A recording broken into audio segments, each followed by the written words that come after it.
And I just wanted to remind everybody first, thank you guys for being here. Nick is here in the office and the rest of you online, which I greatly appreciate.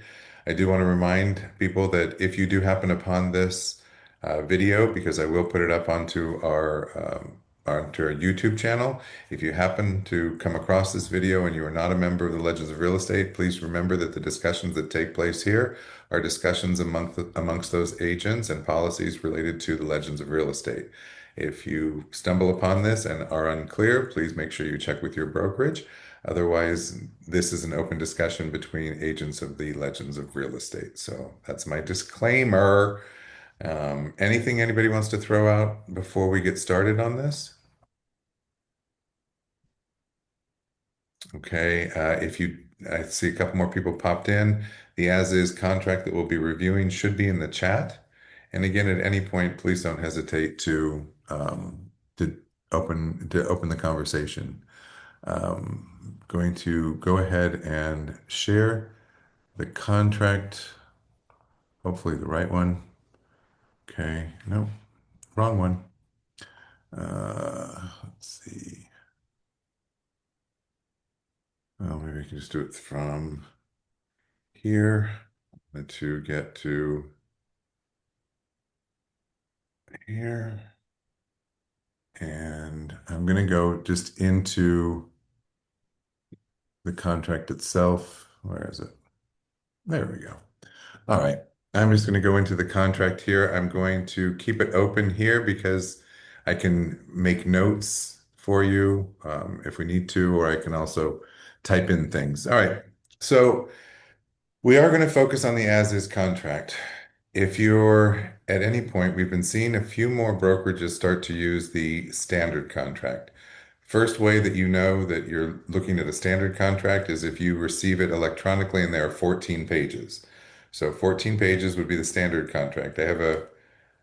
We've had a couple of standard offers come in on standard contracts, and it's kind of thrown people off because they read through and skip through sections and don't realize that it's a little bit different. The main difference between the as-is contract and the standard contract is that the standard contract includes amounts to be used for repairs in three different categories that the seller at the time of accepting the contract commits to. The default is 1.5%, and there are three different categories. So at the onset, if they haven't identified an amount, dollar amount, or a different percentage, the seller at the onset of accepting the contract is committing to 4.5% towards general repairs, WDOs, and requested appraisal repairs. So it's something to make sure that we're watching for. It's slipped by a couple of times. It's worked out fine, but it does establish that level of repair request, and then it establishes a time frame for when you request your repairs, when the repairs have to be completed, and how long you have to negotiate the repairs. I realize that, and we'll talk about this more when we get to the inspection contingency, that even though it's an as-is contract, the majority of agents are considering as-is as the standard, excuse me, as-is as the common form to use, but anticipating that they are going to request repairs. Um, Please remember there is no obligation when a seller agrees to an as-is contract to make repairs. They're accepting the terms of the contract and selling the house as is when a buyer makes that request. So the first place to notice is 13 versus 14 pages, and then the as is on the standard contract is not there. It just says residential contract for sale and purchase. So it's something to watch for. We can talk about it. Please note, there's even an addendum that if you receive a standard contract and your seller would like to make it as is, there's an addendum that will remove all of those pieces, and you can add that to your counter offer so that it remains an as is or becomes an as is from a standard. On parties. So just kind of thinking about this, The seller, you're going to get the seller's names from the tax records. What I see a lot is people will copy and paste from the tax records. So it will end up being Broward, comma, John and Mary. You need to really change that. It really should be, written correctly because the deed will say differently. John Broward and Mary Broward. So whatever the tax record says, please look. And I know that sometimes because we have such a melting pot and diverse community, sometimes it's hard to see what the first and last name is, especially when you're looking at the tax record. Do the best you can. If it is an estate, if it is any kind of an estate, you do need to identify the estate or the type of title that's being held. So it could be the, you know, Clark LeBlanc Trust, because you're all watching, I can't spell. And then you would need to identify Clark LeBlanc trustee. So even no matter how, well, okay, so spelling today is not going to be my forte. Um, you are going to have to identify the person who has the right to sign.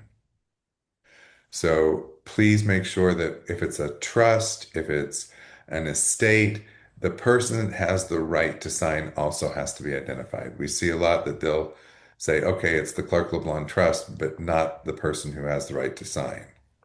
So we need to make sure that that's in there, seller and or buyer. Either way, we need to make sure that all the parties know who's there. So if it was the buyer that was buying in the name of a trust, that would be the same thing down here. We'd identify the trustee, the trust, name of the trust, um, how it's being held, and then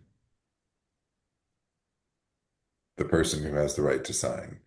It is best if we can get a copy in the file of anything that identifies who the proper person is. That's usually within the first two pages of a trust or any type of holding, title holding that would be outside of a just an individual. Any questions on that? If it's a corporation or an LLC, the same thing would apply. We would need the name of the corporation. We would need the name of the corporation, and then, and this would be identified as signer, signer, or whatever their title is that has the right to sign. We would just need something from that that shows that that person is identified in the trust documents, and you can get that right out of sunbiz.org.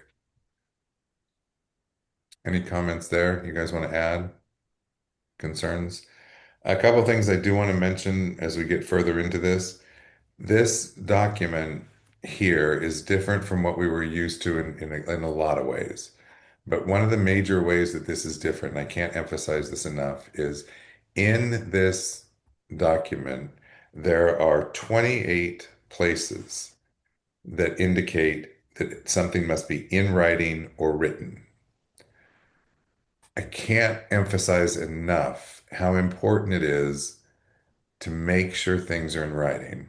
And I know that we are relationship developers and that we sit and work with each other and we have conversations across the table or across the phone with each other about, oh, here's our offer. Oh, well, gosh, the seller's going to take this, but I don't think they would take this. And, okay, well, why don't we go ahead and kind of see if we can fetter it all out, through the discussion and then get it in writing. Please refrain from doing that as best as possible. If you have a conversation with your client, be it buyer or seller, if you have a conversation with the person on the other side of the transaction, it doesn't have to be adversarial, but what we need to do is put it in writing via email to confirm the conversation.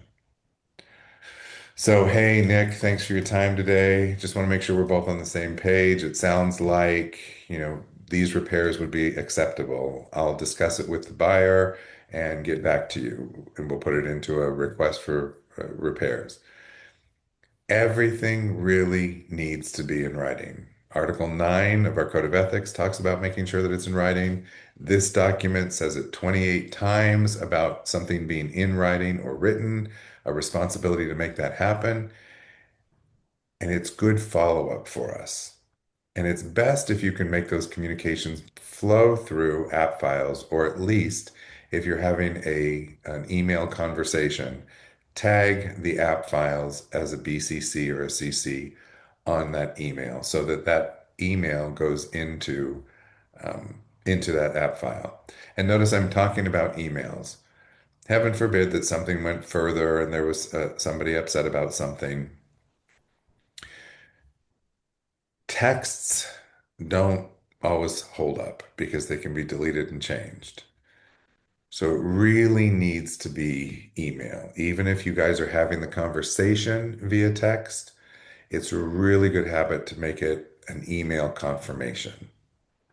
So please make sure that we're following up in writing in everything that we do, and especially because we need to know or be reminded in the contract where it's in writing or where it requires being in writing or written. Does that make sense to everybody? I can even get a thumbs Yes. up or whatever. So and it's hard to change our habits, but maybe if we can enhance our habits, maybe in a better way. All right, so we want to identify the parties. Please remember, we are not a party to this contract. This is, going back to FFGG and compensation agreements, but we are not a party to the contract. The buyer and the sellers are parties to the contract. On the property description, I think that's pretty self-explanatory, but street address, city, zip code, do you have to name state? Yeah. No, you don't have to name state. Why? Because you're licensed in the state of Florida. Yay! This is a Florida document. All right. Bad dad joke. All right.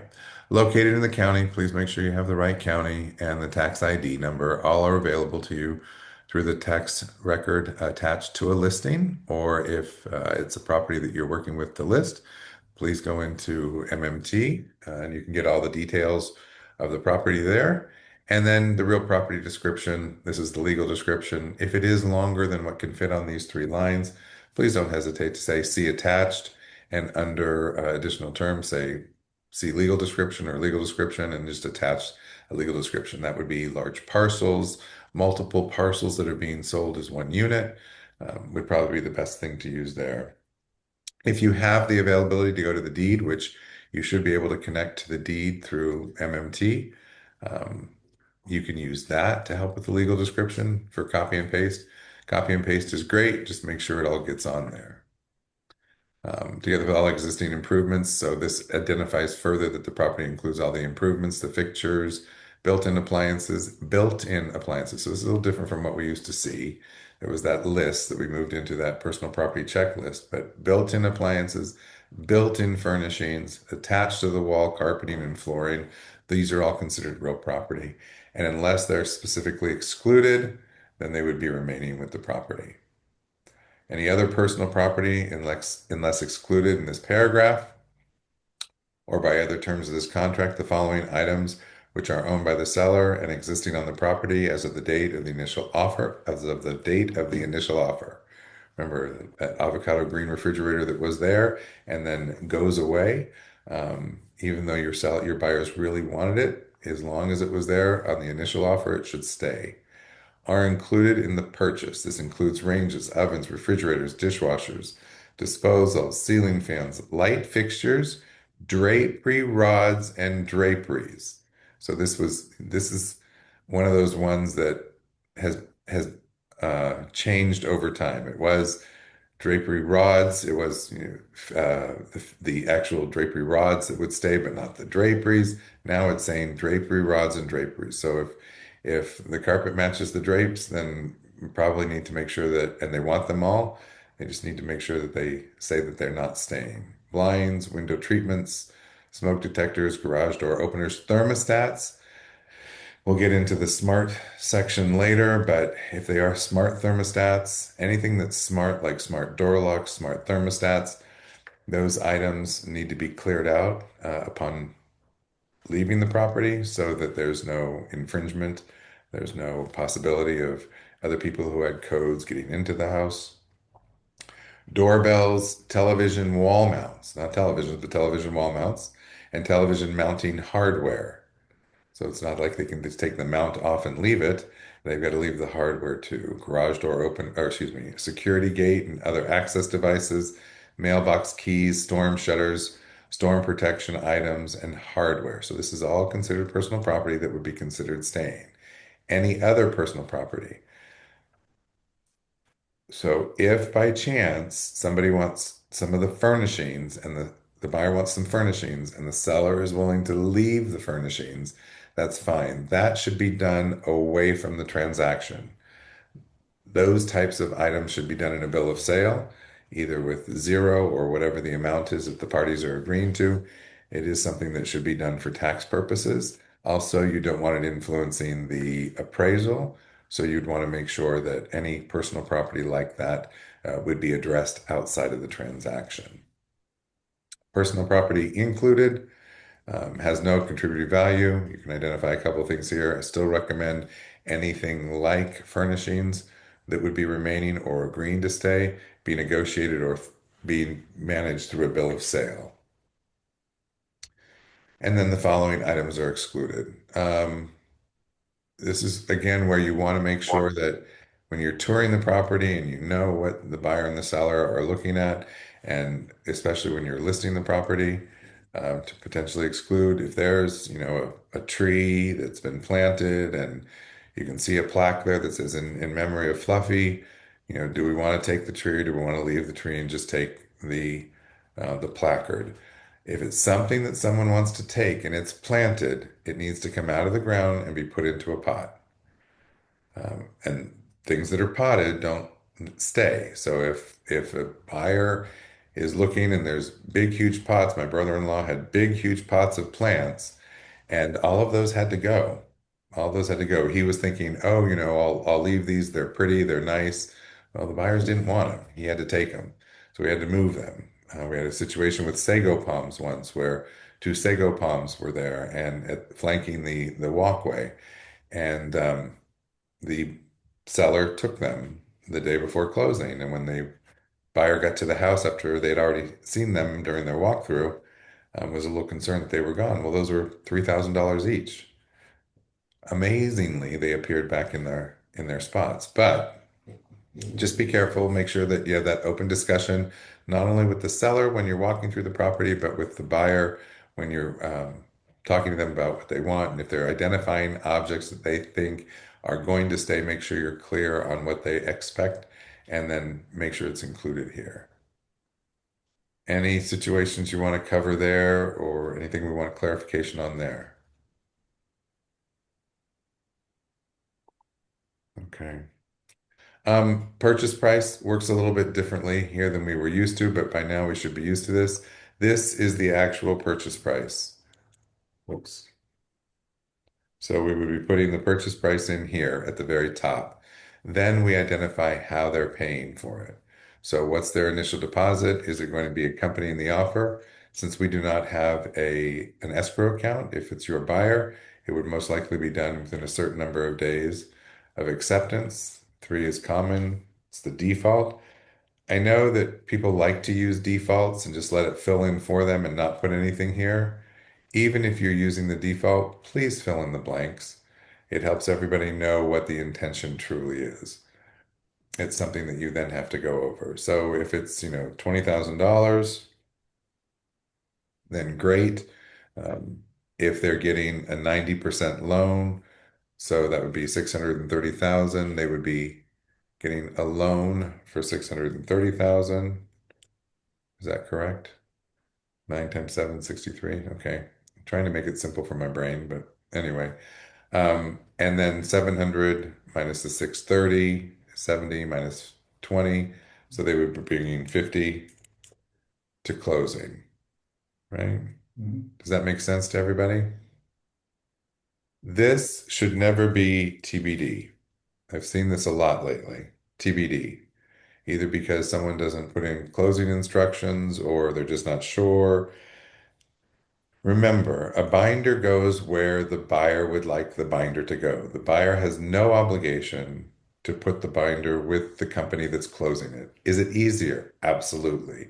Is it easier for them? Is it easier for you? Definitely. Otherwise, you need to make sure at least 7 to 10 days prior to the closing that the money is moved from wherever it's being held to the title company so that they can go ahead and put together the disclosure. But the buyer can put the money wherever they would like in whatever institution they would like. If it is, and we have seen this quite a bit lately, is there's a first binder and then a second binder. And of course, that would reduce this to 30,000. There is a first binder and a second binder. No problem. Well, when is this being done? Is it being done, within 15 days? In other words, are you matching it with the inspection period? What are you putting it with? How is it managed? And then you just have to make sure that it happens within that time period. Please note that it is a default if the binder is not put in place within the time frame allotted in this paragraph. So if it's 3 days for the initial binder and they don't get it until the fourth day, that's a default. How do we manage that? Well, if it's not in by the third day, all parties need to be notified and everybody needs to agree to extend the time frame, or the buyer's in default and potentially loses that amount of money if the seller no longer wants to continue forward. Here's what ends up happening quite often. It was due in 3 days. It got there in the fourth day. You didn't realize it was your buyer. You didn't realize it. You get the notice from the title company that the binder was deposited. It looks right. You're good. You move on to the next thing. You don't say anything. The seller doesn't say anything because they've been notified that it's in there. And now all of a sudden you run into another issue as it relates to repairs, as it relates to loan approval, as it relates to some other contingency in the contract. And now the other side says, well, you defaulted because you didn't put the binder in time. Well, they acquiesced to acceptance of the binder by not bringing it up at the time that it was supposed to be done. That doesn't mean it's not that it's right to just let it slide. But if the parties move forward as if it were deposited in time, you can't come back later and say, oh, by the way, you didn't deposit the binder in time, therefore you defaulted way back then, therefore we're entitled to the money and we're canceling the contract. Won't work. You acquiesced to that binder, you were told it was there, you were notified, you saw the date, you accepted it. You've acquiesced to the deposit being done and it being satisfied within the contract. So this is why it's really important to watch those dates and times. It's important to make sure that everybody's aware of all those dates and times too. So just be careful. You'll notice here that the financing can be expressed as a dollar amount or as a percentage. Where this can come in very handy is if you have potentially a buyer who's using 100% financing, you could place in here 100% financing. I'm not going to do it as 100%,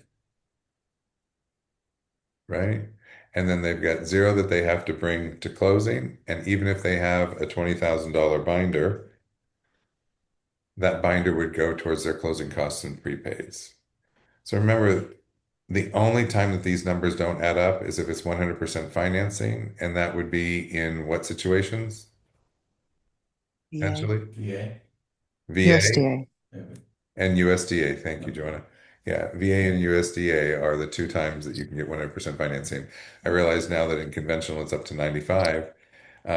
You can use 95% here, obviously, if it was conventional, you could do that. Just remember if it ever changes, if it changes to, or let me go back to 90 just so my brain works. Um, if it's 30, what is that? 630, 50, so 50,000. If it does change, in other words, if this price were to change, you would have to, even if it was 90%, this number would change. So when you're countering or when something's changing, you need to change all the numbers in line with that. Initial deposits identified here. Please don't forget to put in who's holding it. If there's any additional deposits, that's B. The financing is C, for whatever it is. Oops, excuse me, I put that in the wrong place. I apologize. That's my fault. Should have called me out. Financing, 90%. So as a percentage for the loan amount. If there's anything else, this would be if there's seller financing, you would identify it here. And the balance in clear to close is identified here. So again, instead of looking down to the number, we look up to the number. So in most cases, other than 100% financing, the numbers should add up. 50, 70, 90, 630. So the numbers don't add up. 70, is that right? 70, 630 minus, no, that would be 50. Okay. All right. So if anybody has a calculator wants to check me and tell me I'm wrong, that's good too. Time for acceptance. So, I'm sorry, any questions on here? Okay, time for acceptance of the offer and counteroffers, if not signed by the buyer and the seller, and an executed copy delivered to all parties on or before whatever date you put in here. So if we're writing it today and we want an answer before the 27th, oops, excuse me, that's May. We don't want May. Where's April? Yeah. There we go. So we want an answer by the 23rd. We're giving them 2 days. That's great. This offer shall be deemed withdrawn. Does that mean it's dead? No. It's withdrawn. The offer itself is withdrawn. Can the seller resurrect that offer? Absolutely, they can. Can a seller make an offer to a buyer? Absolutely, they can. If you have a buyer that's seen the property on multiple times and you want to contact the agent who's shown it, and they haven't, the agent says, they're on the fence, they're looking at a couple of different properties. Can your seller make an offer to that buyer? Absolutely, your seller can. If an offer that was written is withdrawn, can a seller resurrect it? Absolutely, they can. And just know that the deposit, if any, should be returned. I mean, you can look to see if it was when it was supposed to be deposited. Um, so it's a bilateral contract, so the offer can go either way. And it shall be returned to the buyer, and the binder shall be returned to the buyer. Unless otherwise stated, time for acceptance of any counter offer shall be within 2 days. So here's something that we forget. We think, oh, okay, well, I made the counter offer. How come I didn't get a response right away? Well, they have 2 days to do that. So if you have a counter offer and you want a response sooner, you need to let the other party know that you're expecting a response. This goes also to the time of end. Right now, we know that the end time is 11:59 and 59 seconds. We're seeing from a lot of brokerages putting in a time. So you can add to additional terms and conditions. All time frames end at 7 p.m. All time frames end at 9 p.m. You can add that to the contract if it's accepted by the other party. That establishes when the end date and when the end time is of the day for negotiations and or acceptance. The effective date of the contract shall be the date when the last one of the buyer and seller has signed or initialed and delivered this offer or final counter offer, which is the effective date. Gina brought up a good point at our business meeting. So what about what's the effective date? Is it truly the last date? What about all the addenda? Well, if all the addenda are included in the contract, and this is why I come back to you a few times every so often and go, oh, don't forget, put the flood disclosure in because it has to be part of the contract. If there are outstanding addenda and you need to add them back to the contract, you can do that by altering paragraph 19. But you would also want to put some statement into paragraph 20 that indicates that the effective date does not change. So reiteration of what the effective date, and then have all parties initial that. If you put any changes or terms into an addendum to the contract, then you would want to go ahead and identify in that addendum that all timelines remain, or the effective date remains, whatever the effective date was. And then Jessica had asked at our business meeting also, what about these initials down at the bottom of the page? If they're missed, does that change the effective date? No, this does not. If an initial is missed at the bottom of the page, the purpose of these initials at the bottom of the pages are for the individual to acknowledge they've seen or read the above information. It doesn't impact the effective date of the contract. So the effective date of the contract would remain the same, even if the initials are not on the bottom of the pages. but you can solidify the effective date. That's the other reason that the addenda are nice is because it states what the effective date is in the addenda. In the addendum up at the top, it states what the effective date is. So everybody's still on the same page, and you can reiterate that in the term. So, for example, if you know paragraph 19, flood disclosure shall be added. Paragraph 19, CDD disclosure shall be added. Whatever else, what other terms and conditions? A loan approval period shall be 25 days. Anything there, and then you can always end it with, and the effective date remains blah, so that everybody is on the same page as to what the effective date is of the contract.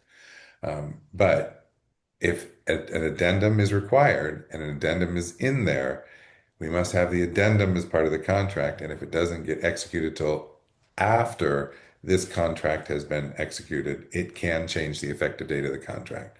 So this is the other reason that, and Gina was great about pointing this out, is then we should be going ahead and adding date to our initials.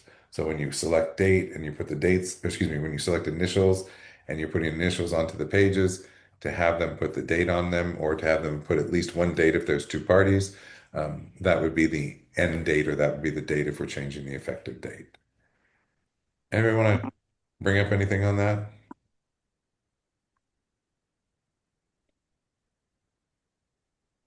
The effective date is the last date of the contract and all addenda are signed and delivered.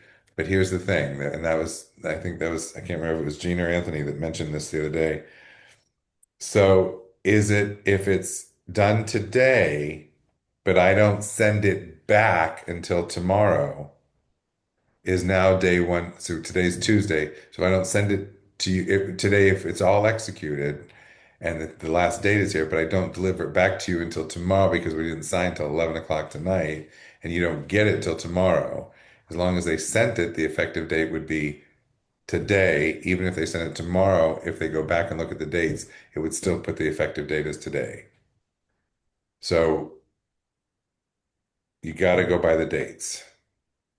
Unless you can prove, well, I guess you could prove through email that you didn't send it out to them until tomorrow. But I believe when I called the legal hotline, they said no, the effective date would still be the date that they all signed because delivery should have occurred automatically. So I would go with the date on the contract as the effective date, unless you want to establish a different effective date or all parties agree to a different effective date. So um, you change the effective date between all parties and get agreement that if it wasn't delivered to you till tomorrow, I was the seller, you countered me, I signed it.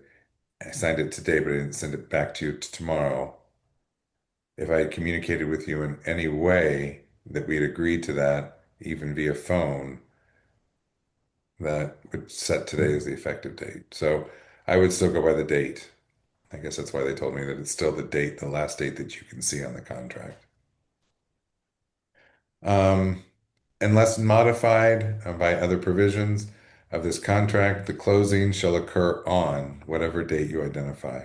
So whatever date. Now here's where we also get into some changes. Do I have to change this date here? If we go past and we're still negotiating, should I change this date? Yes, you should. So that it's clear as to how long you're giving them. Why? Because this indicates when it would be withdrawn. This also indicates how the 2 days starts for any counter offers. So you should change this. Does that impact the closing date? It very well may. If you change the time for acceptance, but you don't change the closing date, please make sure you know how the time frame is being consolidated, because that will impact for anybody who's getting financing, that will impact their days for loan approval. So you want to watch that also. This is where we run into a lot of troubles. We want to get something accepted by a certain date and we want to close quickly. That's great, except you need to make sure the other timelines still match and mirror the contract or give enough time. We're seeing more and more try to get acceptance by a certain date and close, and then the close date ends up being before the loan approval date because of the effective date of the contract. So you have to watch that the time frames match. So should this be changed? Yes, if you go beyond that date, it should be changed. If you're going beyond that date because of the counters, then no, it doesn't need to be changed. But watch that this date and this date are enough time as it relates to, and the acceptance as it relates to your loan approval if the individual is getting financing. Extension of closing. So in the event the closing, in the event closing funds from the buyer's lender or lenders are not available or a closing date due to the Consumer Financial Protection Bureau closing disclosure delivery requirements. Probably hearing a lot about this too. So they have to have 3 days. The buyer has to have 3 days. This has adjusted some of our closing. They have to have 3 days to review the last closing disclosure, which indicates the final numbers. So if paragraph 8B is checked, so 8B down here, that's meaning for financing. So if paragraph 8B is checked, the loan approval has been obtained, the lender's underwriting is complete, the closing date shall be extended by such period necessary to satisfy the CFP requirements, provided such period shall not exceed 7 days. It's because they need 3 days to review the document. So the max would be 7 days, that it would automatically be extended unless all parties agree to an extension longer than that. In the event constituting force majeure, that's hurricanes and all that kind of good stuff, causes services essential to the closing to be unavailable, including the unavailability of utilities or issuance of hazard, wind, flood, or homeowners insurance, closing date shall be extended as provided in Standard G. So the standards are all the standard disclosures. So in the amount of time in Standard G.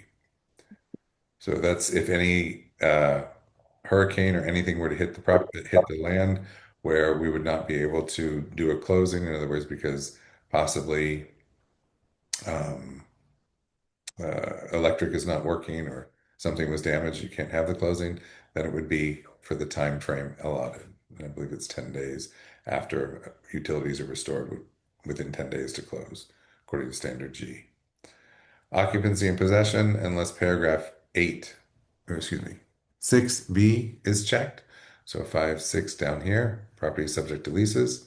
6B is checked. The seller shall, at closing, deliver occupancy and possession of the property to the buyer free of tenants, occupants, and future tenancies.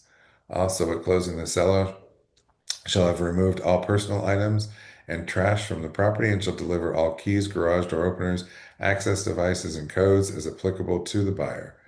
If occupancy is to be delivered before closing, buyer assumes the risk of loss to the property from date of occupancy, shall be responsible and liable for maintenance, excuse me, from that date, and shall have accepted the property in its existing condition as of the time of taking occupancy. See rider T. So this tells us that we need to do a pre-occupancy closing agreement, and the pre-occupancy addendum, there's two addenda, pre-occupancy and post-occupancy, both require set out the terms or set out the agreement to occupy prior to or to stay later, and require that an attorney put those actual agreements together.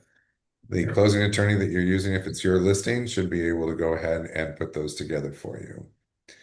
Check if the property is subject to leases. So if it is subject to leases, it's subject to a lease or leases, in other words, single or multiple units, or any occupancy agreements, including seasonal or short term. So becoming very relevant these days. After closing or is intended to be rented or occupied by third parties beyond closing, the facts and terms thereof shall be disclosed in writing. So here we are, disclosed in writing to this by the seller to the buyer, and copies of the written leases shall be delivered to the buyer, all within 5 days of effective date. So if you're working with a property that currently has tenants, whether it's short term or long term, and the property is being sold, then you have an obligation to provide to the buyer a copy of all documents, including leases, within 5 days of the effective date. So the buyer has the right to know all of those particulars in order to be able to move forward. So if buyer determines in buyer's sole discretion that the leases or terms of the occupancy are not acceptable to the buyer may terminate the contract by delivery of written notice of such election to the seller within 5 days. So within 5 days after receipt. So if on the third day after effective date, you provide the leases, they have within 5 days of that. If you don't provide it till the fifth day, then they have 5 days of that. So it's a moving target.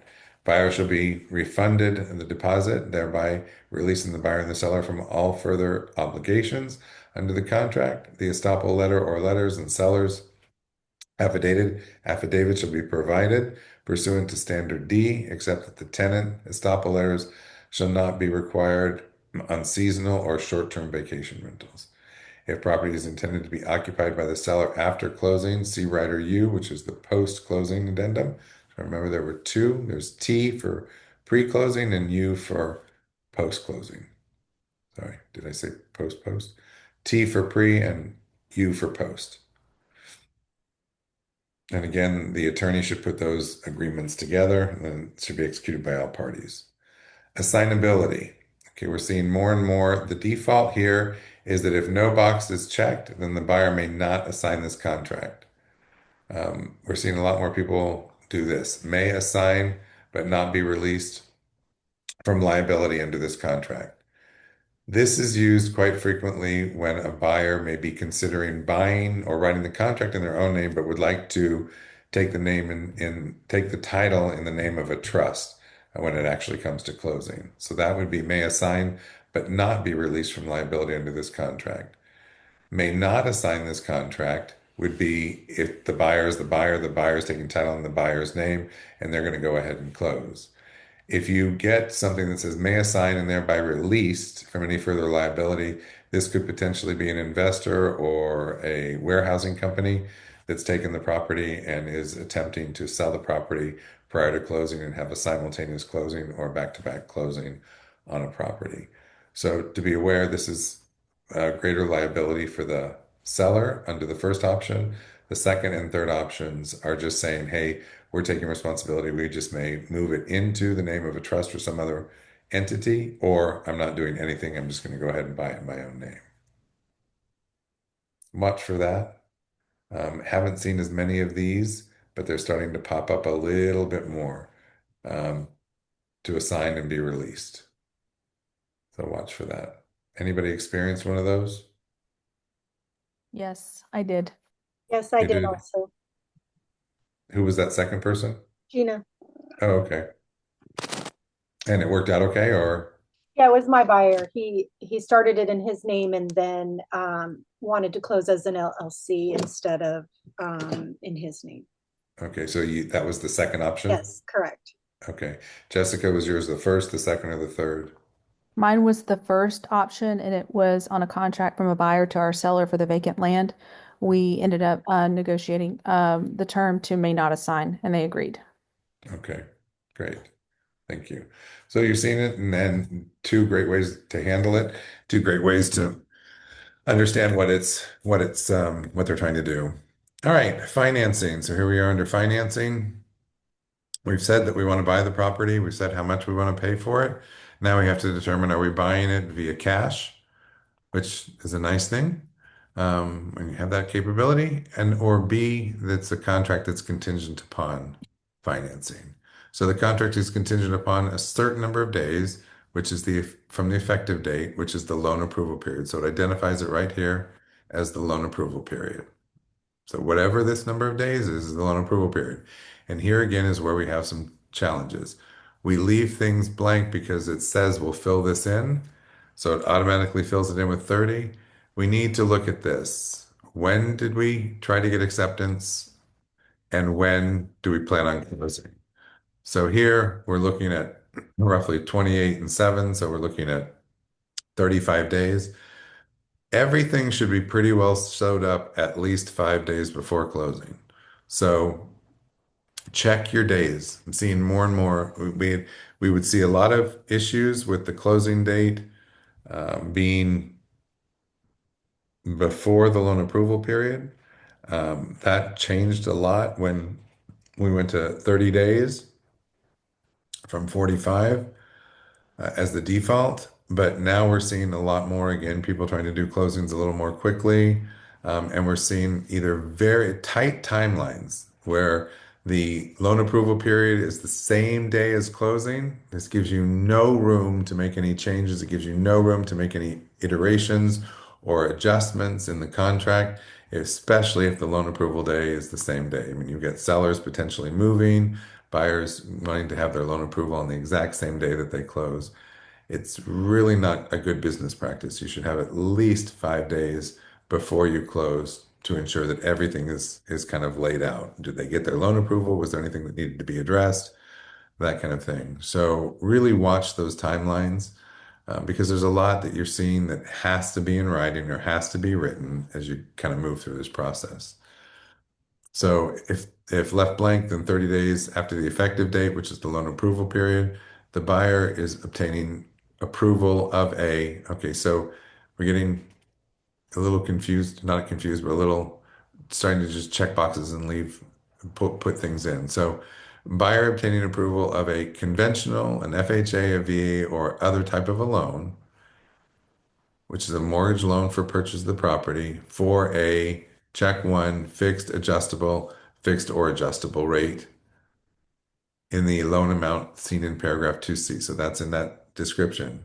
At an initial rate not to exceed, well, of course, if you leave this blank, then the prevailing rate based on the buyer's creditworthiness for a term of 30 years. So people are leaving that blank, which is okay, but I mean, still, I would recommend that we fill things in so that we know nothing was missed and that the buyer's mortgage broker or lender having received an appraisal or alternative valuation of the property satisfactory to the lender. All right, here's where we need to kind of break this down a little bit. So, what's the loan that we're trying to get? We're trying to get loan approval within 30 days. We want a specific type of loan, a conventional type of loan, or FHA or VA. We want it fixed. We want it not to exceed the current rate. We can say that. We can leave that one blank. That's the only place I would really recommend, or even would don't mind seeing a blank. Even here, I would prefer to see the term that they're anticipating because this, again, what are we trying to do? We're having a discussion with our buyer when we're writing this. What's their intent? What are they trying to accomplish? How can we help them? How can we take their words and put them onto paper so that the other party sees them and understands? So it's at 30 years, at 15 years, at 40 year, I don't know. And then here, the buyer's mortgage broker or lenders having received an appraisal or alternative valuation of the property satisfactory to the lender. This does not put a contingency on the contract for the appraisal. It doesn't say anything about this being a contingency on the appraisal. All it says is it's got to be satisfactory to the lender. If either is required by the lender, which is sufficient to meet the terms required for the lender to provide financing for the buyer and proceed to closing. This is the only comment about appraisal in this, not a contingency. It has to be okay by the lender. It doesn't have to say that the buyer and the seller then have to negotiate. It doesn't say that this is contingent on the appraisal meeting that. As long as it's an appraisal that the lender receives according to this contract, the appraisal is the appraisal, and it's if the lender accepts it, that's the way that it is. So the only way for conventional to have or cash to have an appraisal contingency is if you use the appraisal contingency addendum that's identified in paragraph 19.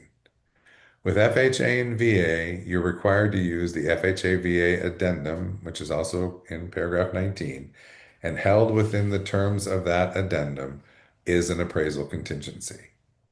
So if it's important to your client that they have an appraisal contingency, it's in the addendum that is required to be attached if the buyer is using FHA or VA financing. You'll need to add the appraisal contingency if they want to make the contract contingent on the property appraising. If you have a VA or FHA buyer and they want to make sure that it's contingent on an appraisal, again, the addendum contains the appraisal contingency. You do not have to add the appraisal contingency to an FHA or VA contract containing the addendum. Anything we want to get clarified on that? That seems to have caused some confusion. I do have a question. Just if we did say have the FHA addendum and we did the appraisal, is that still okay? Even though now, no, moving forward, I know not to do that. Is that still okay that that happened?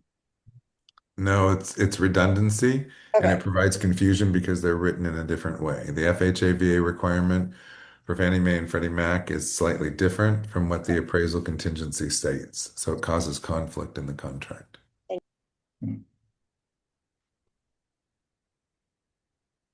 Anyone else? Okay. Buyers should make application for financing within a certain number of days, 5 days if left blank. They can make it within 3 days. Hopefully, a lot of your buyers that you're working with have already made application after the effective date and use good faith and diligent effort to obtain approval of a loan meeting the financing and appraisal terms of paragraph 8B1 and 2. Okay, so that's up here. Within the loan approval period and therefore to close this contract. Loan approval, which requires buyer to sell other real property, shall not be considered loan approval unless rider V is attached. If you're if you have a buyer that has to sell property, you need to have rider V attached. Otherwise, that contingency is not considered a part of the contract. Buyer's failure to use good faith and diligent effort to obtain loan approval during the loan approval period shall be considered a default under the terms of this contract. If you have a buyer that's not responding, that's not providing paperwork to the lender, then they are not doing what they have committed to do. They are not making a good faith and diligent effort to obtain loan approval. They can be held in default. So if they're dragging their feet and dragging their feet, you need to stay on top of them. It's part of the many things that we do when working with buyers in a contract phrase. For purposes of this provision, diligent effort includes, but is not limited to, timely furnishing all documents and information required by buyers, mortgage, broker, and lender, and paying the appraisal and other fees and charges. This, you guys, this drives me absolutely crazy. Here's the deal. If you have a buyer, and you're going to argue with me, if you have a buyer that's making an offer on a property and you tell them, don't worry about paying for your appraisal right now, wait until the due diligence period is over. Wait until you're sure you want to move past the inspection period. You're violating some of the guidelines of the Consumer Financial Protection Bureau. If the lender says to them, well, you don't have to pay for this until after the inspection period. They're technically violating some of the guidelines of the Consumer Financial Protection Bureau. The guidelines are that the buyer is supposed to timely make application and pay for the appraisal. If the appraisal doesn't get ordered until after the inspection period or the due diligence period, that's between the buyer and the lender, but it also should impact you. More and more, I would love to see us putting into these contracts that the appraisal will be ordered within the first 15 days or within the inspection period. Because what ends up happening is the buyer, either from ill advice or whatever reason, doesn't pay for the appraisal until after the inspection period. There is no caveat there's nothing that says you don't have to do that. That could be considered not timely furnishing information and paying for an appraisal. See, the appraisal is one of those things that now it comes and they don't order it until after the inspection period. The inspection period is 15 days, and now we're trying to close within 30 days. That's 15 days to get the appraisal. All of a sudden, they have got to have a rush done on it, and now they start complaining that they don't want to pay the additional fee for the appraisal or the additional fee for the rush. Now they want to get an extension on closing. The appraisal should have been paid for. It should have been ordered. If it's not performed before the end of the inspection period, that's fine. But if it's not paid for in a timely manner, which is arbitrary to some degree, you're not doing, are we doing the best for our buyers and are we doing the best for the sellers? Is everything getting done? Please watch those appraisals. I just had a case the other day where the appraisal wasn't ordered. The timeline for the inspection period was extended by 5 days. And now the buyer is looking to potentially get an extension on the closing. The seller already extended it once. Now they're trying to get another extension on closing because their appraisal hasn't come in yet. and they're getting close to the deadline for closing. Whether we like it or not, we manage all of these different pieces no matter who pays for it. So if it's our buyer, we need to kind of really kind of make sure that they understand it's your responsibility to go ahead and pay for that appraisal. If it doesn't get ordered till after the inspection period, that's okay. And you decide after the inspection period you don't want to move through, then the lender should be able to return the money to them or hold the money for the next transaction. But appraisals are starting to hold us up a little bit. And why? Well, because the appraisal comes in, and if it was FHA or VA, was an amount allotted to the appraisal improvements that were required for the property to meet the appraised value. If it didn't come in at appraised value and now the buyer and the seller need to negotiate, know your timelines. Know what's going on. But the appraisal is becoming an issue on quite a few of our transactions. Anybody want to throw in on that? I know you think I'm crazy, but please get your buyers to pay for the appraisal.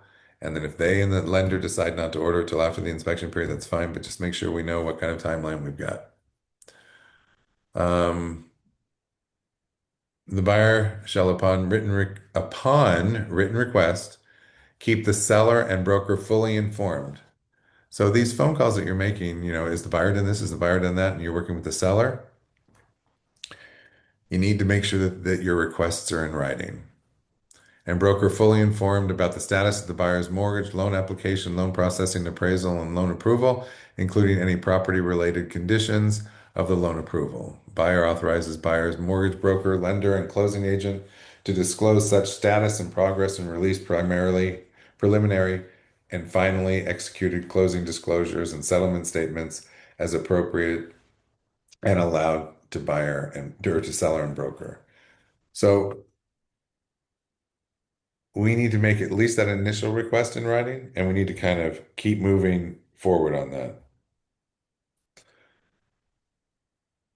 That makes sense. We got to put it in writing at least once that you're asking for. Introduce yourself to all the people that are involved. Make the phone call, start the relationship, but follow up in writing with emails, please. And then that suffices as your written request to make sure that that the other individuals communicate with you and keep you up to date. If within the loan approval period the buyer obtains loan approval, the buyer shall notify the seller of the same in writing. So if you're working with the buyer, you have an obligation to notify the seller in writing that they have their loan approval prior to the expiration of the loan approval period. Or, this is the big one, if the buyer is unable to obtain loan approval within the loan approval period, but the buyer is satisfied with the buyer's ability to obtain loan approval and proceed to closing, the buyer shall deliver written notice to the seller confirming the same prior to the expiration of the loan approval period. In writing, in writing, in writing. So, loan approval period, if they get loan approval, and it's your buyer, you have an obligation to let the seller know in writing. So you can go through the seller's agent, of course. If they're unable to obtain loan approval within the loan approval period, but they're satisfied with their ability to go ahead and obtain loan approval and proceed to closing, they'll deliver written notice of that to the seller also prior to the expiration of the loan approval period.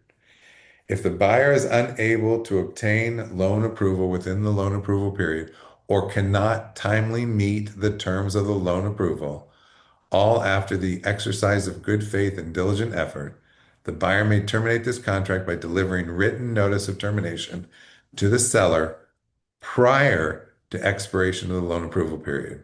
Whereupon, provided buyer is not in default under the terms of the contract, the buyer shall be refunded the deposit, thereby releasing the buyer and seller from all further obligations under this contract.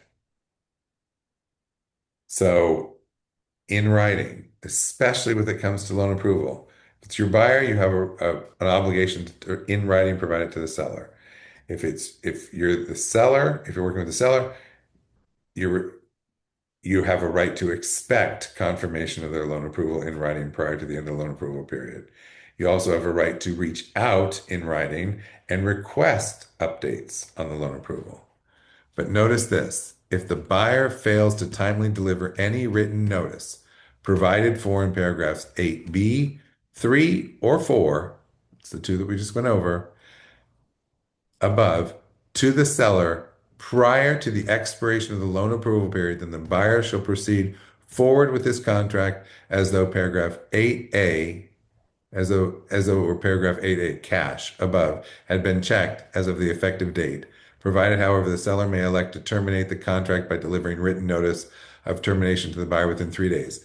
So if your buyer doesn't notify the seller, if the buyer doesn't notify the seller of loan approval or lack thereof, then it's considered to be moved to a cash transaction.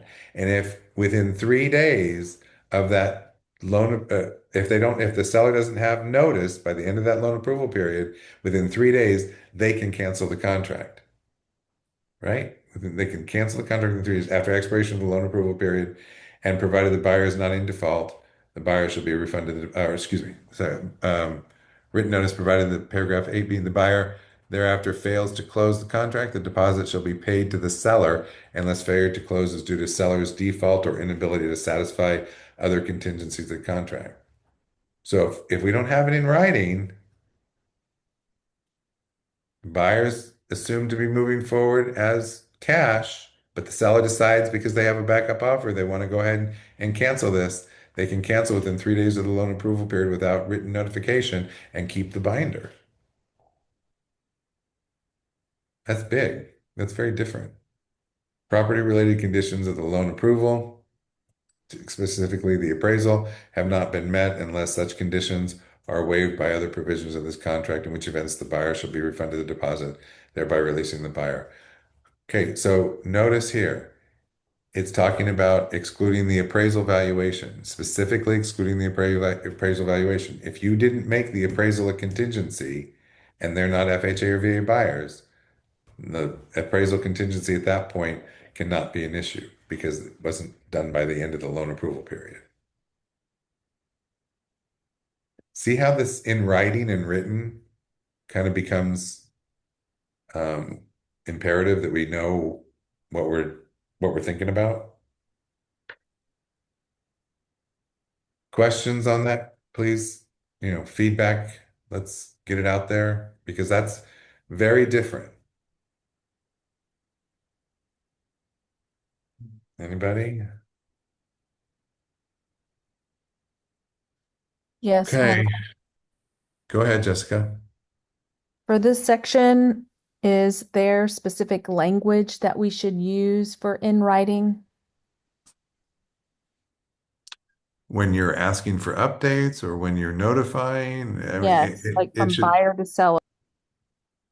if you're working with the buyer, then, and the buyer's received loan approval, whenever they receive loan approval, even if it's prior to the end of the loan approval period, I would in writing to the listing agent say, we just want to confirm with you that we've received loan approval from the lender. The lender should be able to provide some sort of a letter that you could attach, or please feel free to contact Joe Schmo at Lender ABC for confirmation if you would like. If it's anything else, I mean, if you don't have an appraisal contingency and the appraisal doesn't come in, then and the buyer wants to get out because um, they're coming to the end of their loan approval period, then in writing you would say that the buyer is unable to receive or hmm, that's the other thing is if you don't include the appraisal contingency and the buyer can still qualify for the loan even though the property didn't appraise, they can still qualify for the loan. They wouldn't be getting loan denial. So watch it with that appraisal. If that appraisal contingency is in there, then you can say if the property didn't appraise, the buyer's electing to remove themselves from the contract, or the property didn't appraise, the buyer would like to just, to negotiate with the seller the following terms based on the low appraisal. Um, and then identify either adjusting to the appraised value or whatever the buyer and seller agree to. It becomes a negotiation at that point. Thank you. Mhm. Anything else about it? Just know we have a responsibility to, in writing, notify if we're working with the buyer, and as this is working with the seller, the ability to request in writing updates. And this is a big one in 6 is that If the buyer doesn't provide that written notice, the seller can actually cancel the contract and keep the binder as long as the seller's not in default, unless there's some sort of an appraisal contingency on conventional or uh, cash, or if it's got the FHA addendum, which has an appraisal contingency. Okay, closing costs, fees, and charges. It looks very different from what we were used to, but over the past couple of years, hopefully we've gotten used to this. Costs to be paid by the seller are identified here by bullet point. Costs to be paid by the buyer are identified by bullet point. If you're working with the buyer, you do not need to put in the uh, brokerage fee, the 350 brokerage fee in here. It is in the buyer broker agreement. It is in the multiple disclosure affidavit. Uh, you will be requested from the title company if there are any additional brokerage fees. So we probably shouldn't be adding things in here if we don't need to. I know that some of you like to put it in here randomly. Um, and that's the thing that I find is that some of us are putting in the brokerage fee for certain contracts and not for other contracts. So if you're going to put it in, you need to put it in for every contract you write. And that's why we've put it into the multiple disclosure and the buyer broker agreement, and then ask that you go ahead and identify it when inquired by with an inquiry from a title company. But so you don't need to put it in here, but if you are putting it in here, please make sure you do it consistently for every single party. Um, I'm trying to think if there's anything majorly different here.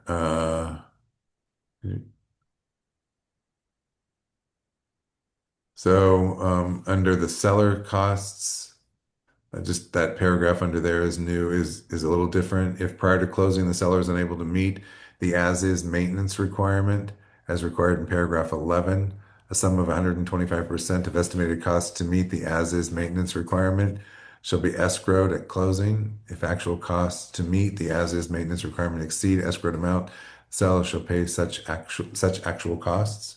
Any unused portion of escrowed amounts shall be returned to the seller. So we'll get to the as-is maintenance requirement, but this is normal standard wear and tear. Okay. I'm going to keep moving on unless someone says something. Okay. Title evidence and insurance, another place we really need to watch. Again, take a look at your timeline.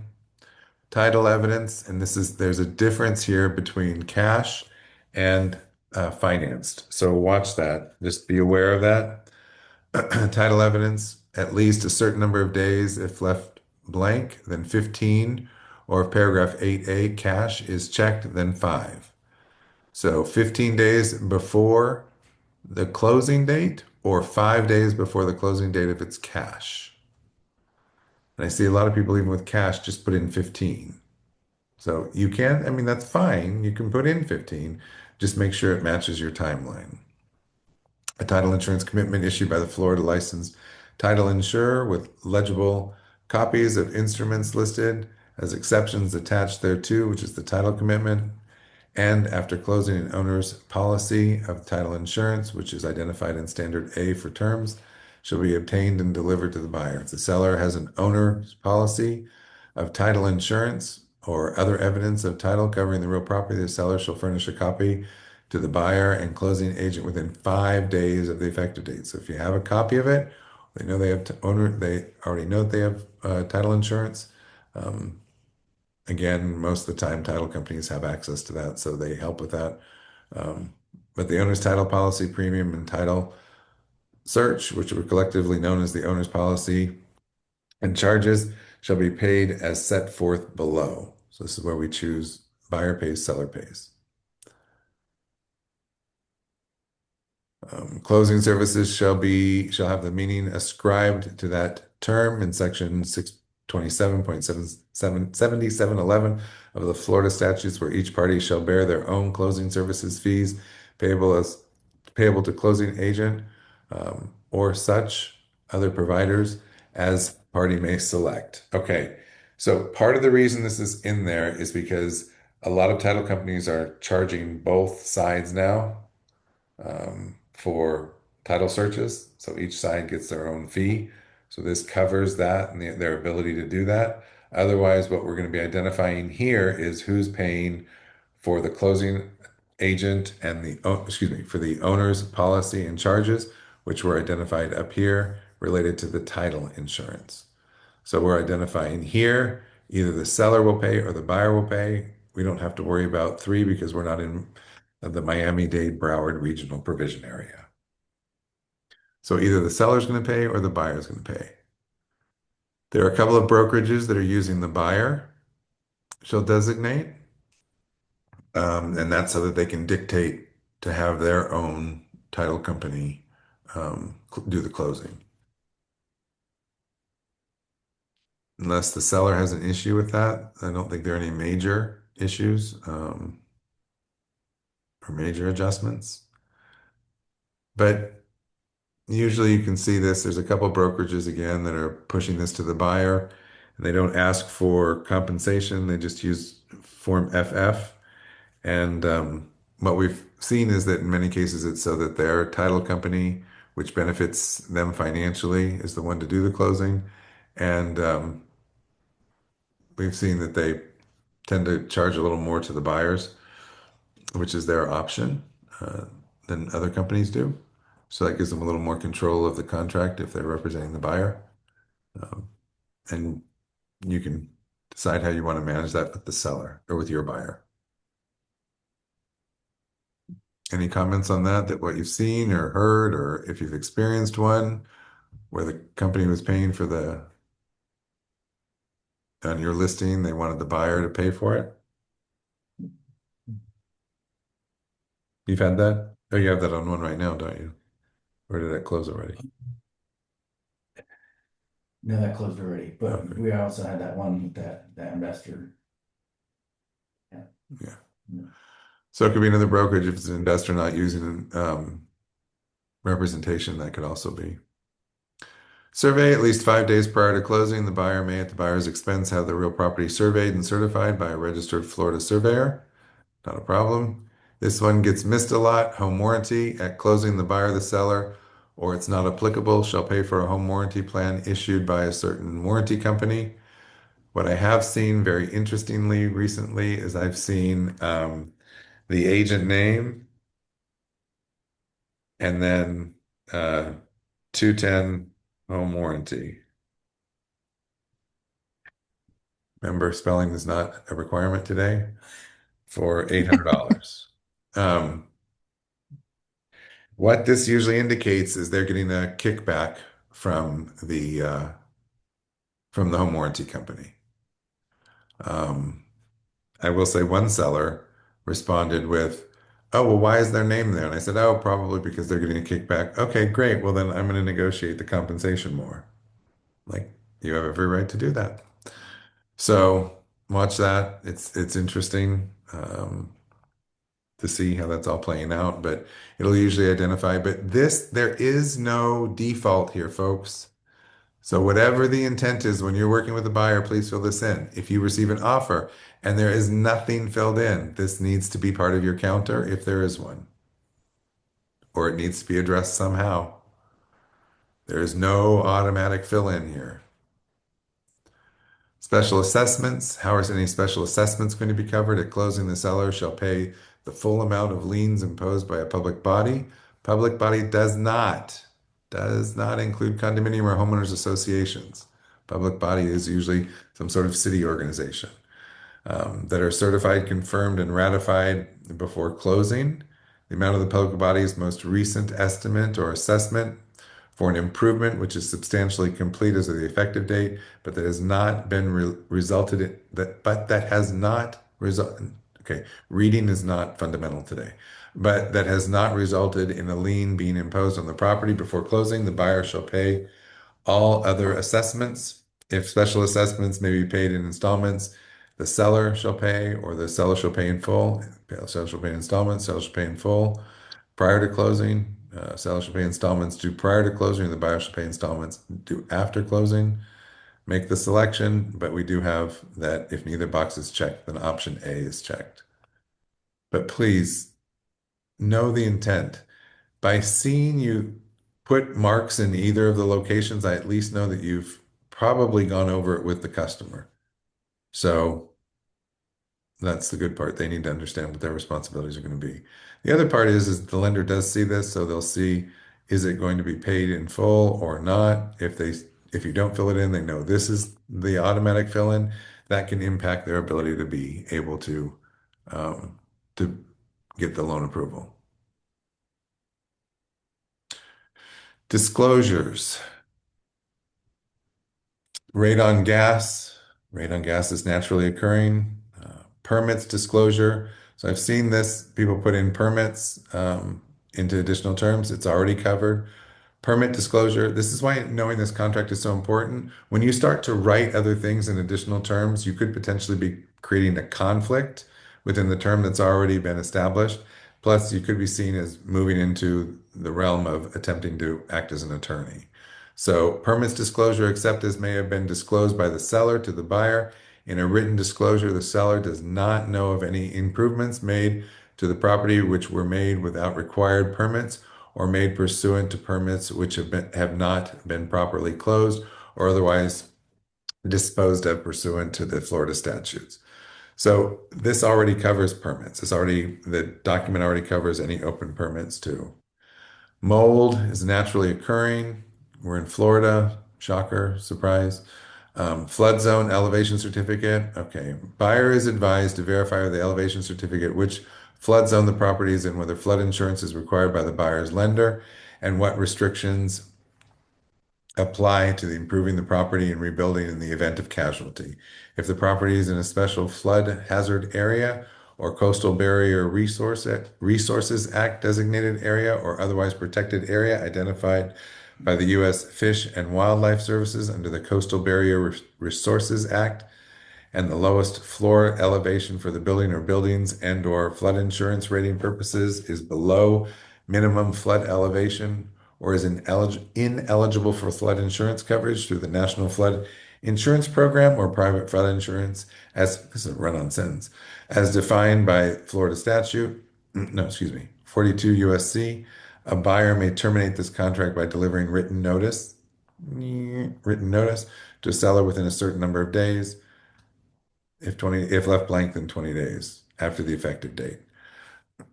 So the point here is you need to know whether or not the property is in a flood zone, if flood insurance is required or not, if the if the insurance company requires it and or if the lender requires it, if it's available, and then the buyer has the right to get out because of that. Now, there are two places that you need to identify flood insurance, and they aren't the same thing. If your customer has concern over getting flood insurance for a particular reason, they can go ahead under paragraph 19 and they want to make the contract contingent on the cost of flood insurance or homeowners insurance. You can use H. This addendum indicates whether or not, or it puts a contingency on the contract related to the cost of flood and homeowners insurance or the need for it. This is not the flood disclosure. The flood disclosure has to be added. It has not been added yet. So flood disclosure and CDD disclosures need to be added if the property, well, in all residential properties, flood disclosure needs to be there, residentially designated. Flood disclosure needs to be there. And then, of course, the CDD disclosure, because it's not one of these here. If the property is in a CDD, then it needs to be disclosed here. So that's two different things as it relates to flood. This is the contingency on the cost. This is the existence of the disclosure itself. And then, of course, the CDD disclosure is separate. We get a lot of confusion in that. People check that flood disclosure homeowners association and then attach the flood disclosure, which is great. But the problem is that if it's checked, so if H is checked, we have to have it. If we don't have to have it or we're agreeing to leave it off, then it has to be amended to remove it. And then the flood disclosure has to be added because they're not the same thing. This is the other one that seems to be a hangup. We have the energy brochure in your packets. It's not, there's no requirement for initials or signatures on it, but we do have a requirement to provide it. So if it's your buyer, the buyer acknowledges receipt of the Florida Energy Efficiency Rating Information Brochure required in Section 553 of the Florida statutes. You are responsible for giving them that. That's why it is on the checklist. That's why I ask that you please send it through app files so I know that it was given to them. And then submit the brochure, the energy brochure, to the checklist. For years, we didn't check for that because people didn't realize that there was a responsibility. Just like if it's a lead-based paint, the properties in the pre-1978 residential housing, a lead-based paint disclosure is mandatory. Part of the lead-based paint disclosure requires us to give them the brochure. The brochure does not have any requirement for initials or signatures. But if you send it through app files and then submit it to the checklist, that's how I know that you put it there. So those two things, you get a lot of pushback on those two things. They are federally required, especially with lead-based paint. So please make sure that you are providing those brochures. They're in the packets. Um, in the packets for every property for energy efficiency and in properties built before 1978 for the lead-based paint. Homeowners Association community disclosure. The buyer should not execute this contract until the buyer has received and read the Homeowners Association community disclosure, if applicable. So if it's in an HOA, you need to have addendum A, which is the HOA disclosure, and that gives them the right to know whether there's requirements for approval from the HOA or if other parties in the HOA have priority, that acknowledges that they've received the documents. And an HOA and a CDD, excuse me, an HOA and a condo rider are not the same. Two different things. So if it's a condo, you must have the condo rider and you must have the condo FAQ. Both are required documents. If in addition to the condo being, well, if in addition to it being a condo, the condominium community is located within a homeowners association. So where there are two fees, they pay the condo fee and then the homeowners association fee. That's when you need the condo rider and the HOA disclosure. If it's just a condo on its own, sitting there on its own, not a part of anything else, examples would be Nocatee for somewhere where there's a condo community within a homeowners association and a master association versus something like Ortega Boulevard condos, which is just a condo building on its own, not part of anything to get additional amenities or anything like that. Um, so watch that. We get a lot of condo rider and HOA on buildings that are just condos. However, if it's in the contract, we need both. And what we end up seeing when we see the homeowners association, we see that it's the same fee as the fee that's identified in the condo rider. So the question is, so are there two fees? No, there's just one. Well, then you just need one form. Property tax disclosure. So property taxes. Buyers should not rely on the seller's current property taxes. I think we can all agree to that. Foreign Investment in Real Property Tax Act, that's FIRPTA, so the seller shall inform the buyer in writing, if seller is a foreign person as defined by the Foreign Investment in Real Property Tax Act, the buyer and the seller shall comply with FIRPTA, which may require the seller to provide additional cash at closing. If seller is not a foreign person, seller can provide buyer at or prior to closing a certification of non-foreign status under penalties of perjury to inform the buyer and closing agent that no withholding is required. See Standard V. Okay, so that's that whole section, the next 5 pages. For further information pertaining to FIRPTA, buyer and seller are advised to seek legal counsel and tax advice regarding their respective rights, obligations, and reporting. So if anyone is a foreign investor, buyer or seller, it needs to be disclosed. There may be funds that are required to be held to ensure that the seller has paid their taxes, or a buyer may need to provide additional certification or additional authorization for purchasing and any additional fees that may need to be covered or passed fees that may need to be paid. Seller disclosure, the seller knows of no facts materially affecting the value of the real property, which are not readily observable and which have not been disclosed to the buyer, except as provided for in the preceding sentence. Seller extends and intends no warranty and makes no representation of any type, either expressed or implied, as to the physical condition or history of the property, except as otherwise disclosed in writing. The seller has received no written or verbal notice from any governmental entity or agency as to the currently uncorrected building environmental or safety code violations. So this is that seller's disclosure that says, look, as far as I know, everything is good. Um, did we know that that's accurate? I mean, unless something's been said to us differently. All right, we are up to property maintenance. I had said till 11, and I want to respect your time, but that gives us about almost 5 minutes. I know I talk a lot, so it's my fault that we didn't get a little further than I had hoped. But we can pick this up next Tuesday at 9:30 to continue moving through the property maintenance section. But before I let you go, I wanted to know if there were any questions at all related to any piece of the contract for sale and purchase, whether we've gotten to it or not gotten to it.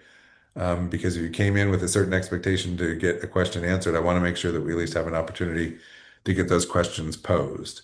Is there any question that someone wants to make sure gets clarification, whether we've covered it or not, um, before stopping at this point or before letting you all go and have a good day? I guess I have a question about addenda Q. Okay, Nick is asking about addenda Q. Let me go over to the addenda so we're all familiar with what that is. Addenda Q is the housing for older persons. Yes, sir. So can you help explain how that works and in what scenario that it would be correct to use that? So when would we use this? So if the property is a 55 plus or a 62 plus approved community, then you would use this addendum to ensure that all parties are aware that this is a community that's been specifically identified as having age restrictions. And that's the purpose of the addendum, is to make sure that all parties know that there are requirements for living in the property, for living in the community as being identified as a senior or older person's community. And there are the two different breaks, 55 and 62. Anybody want to add on to that or have additional questions about that one?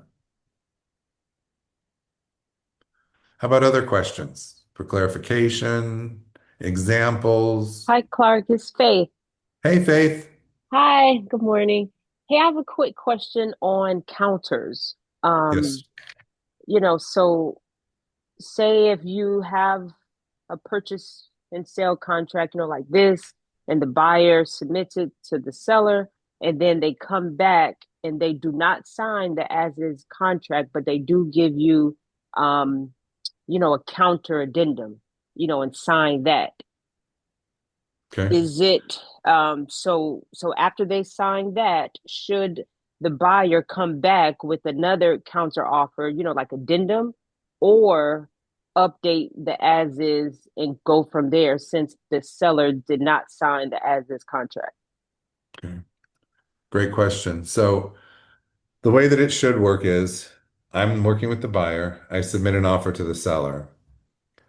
The seller wants to change some terms of the contract, so they create a counteroffer addendum. They don't make the changes to the contract, they add an addendum. So, excuse me, we would identify the counteroffer addendum. Excuse me, identify it here under line 513 that there is a counter from the buyer. The seller is supposed to sign the contract and sign the counteroffer addendum. By signing the contract, as is or standard, they indicate that they accept these terms. However, the addendum to the contract, by signing that, they're saying we're changing these pieces of the contract. If at that point the buyer signs the counteroffer addendum, you have an executed contract. If the buyer chooses to make a counter, they would remove the counter that was provided by the seller, create their own counter to the seller and sign that. Therefore, you've got the contract that everybody is agreeing to those terms and conditions, and the counter would indicate what terms and conditions are being countered. If the buyer signs that, they sign the original offer. Then when the seller signs that counter, they're under contract. If the seller doesn't sign the contract and provides an addendum and signs the counteroffer addendum, signs the counteroffer addendum, but doesn't sign the contract, you don't have an executed contract if the buyer accepts the terms. It would then have to go back to the seller, and the seller would have to sign the as-is contract in order to get an executed contract. Um, does Okay. this, does Yes. that make, Okay. Understand. Yes. okay. Does that Thanks, answer Clark. your question? No. Yes, it does. It does. Yes. Okay. So if it then goes back, if the buyer, if excuse me, if the seller didn't sign the addendum, or excuse me, didn't sign the contract, but they signed the addendum and the buyer is not willing to accept that counteroffer addendum, and the buyer now wants to make the changes to the contract itself, they can do that Okay. Right. and then send Okay. that contract back without a counteroffer addendum.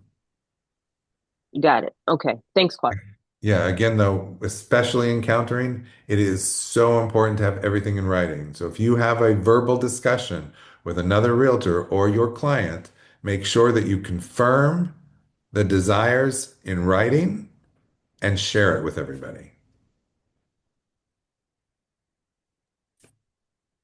Okay. Good. Okay. Confirm. Thanks.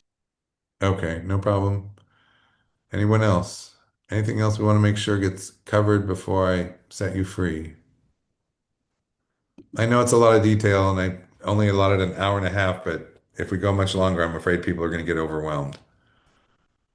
So that's why I'm saying if there's a question that you have that you want to throw out there right now, just say so. I'm happy to try and address it on what we've covered or what we haven't.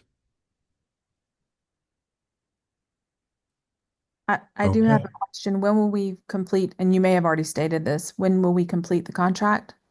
Next Tuesday? Well, next Tuesday we'll get as far as we can on the Okay. contract.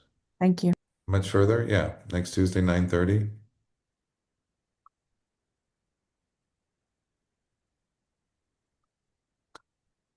Anybody else? All is good. Thank you, Clark. Enjoyed All the right, meeting. Hazel, thanks. I'm gonna go ahead and stop the sharing and stop the recording. Um, is there anything anybody else wants to bring up before we